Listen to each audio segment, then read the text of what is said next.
back, we'll take you back to the G20 summits, where member countries from BRICS have been urged to ensure the establishment of the BRICS Development Bank. I was talking to Jill Ide of the VOA earlier on about this. Now, this is part of the discussions made on the sidelines of the G20 meeting, which ended today in China.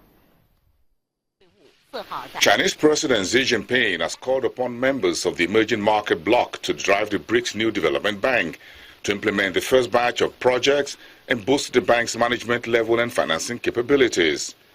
Participating in the informal meeting on the sideline of the G20 summit were Indian Prime Minister Narendra Modi, South African President Jacob Zuma, Brazilian President Michel Temer, and Russian President Vladimir Putin.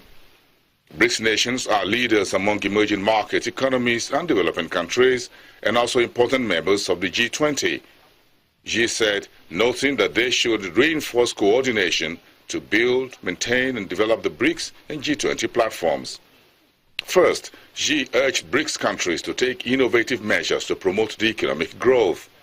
The president called on the BRICS members to expand the domestic demands, deepen the structural reform, enhance the traditional comparative advantages, and promote the growth potential in the mid to long term.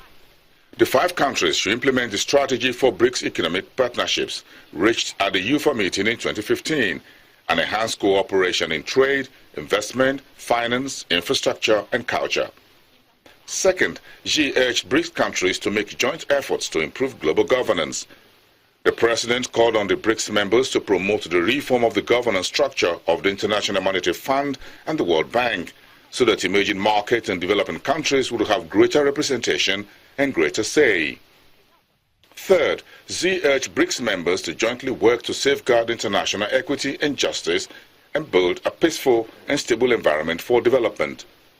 The president called upon the emerging market bloc to help build new type international relations featuring win-win cooperation and cultivate a peaceful, stable, equitable, and reasonable international order. The BRICS members should insist that each country chooses its own development path in accordance with its national conditions and resolutely opposes the interference in its internal affairs by external forces, Xi said. And in South Africa, activities in the country's private sector inched lower in August, with overall business conditions remaining subdued despite a halt to a year-long contraction in output levels.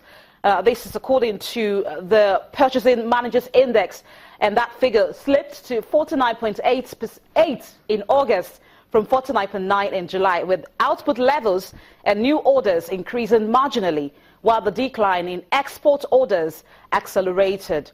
Now, readings above 50 signal an improvement in business conditions on the previous month, while readings below the mark indicate a deterioration. South Africa has failed to breach the 50 mark since June. Now, companies that noted high activity said that this was due to new clients and project wins, while those reporting a decline commented on challenging economic conditions. South Africa's economy is on the brink of recession after contracting in the first quarter, while the possible arrest of the finance minister has rocked investor confidence and triggered a sharp fall in local assets. And that'll be all on Business Incorporated. Thank you so much for watching. Meantime, you can send us a comment. You can follow me on Twitter at CTV_BolaGA. We're glad to hear from you. Bye for now.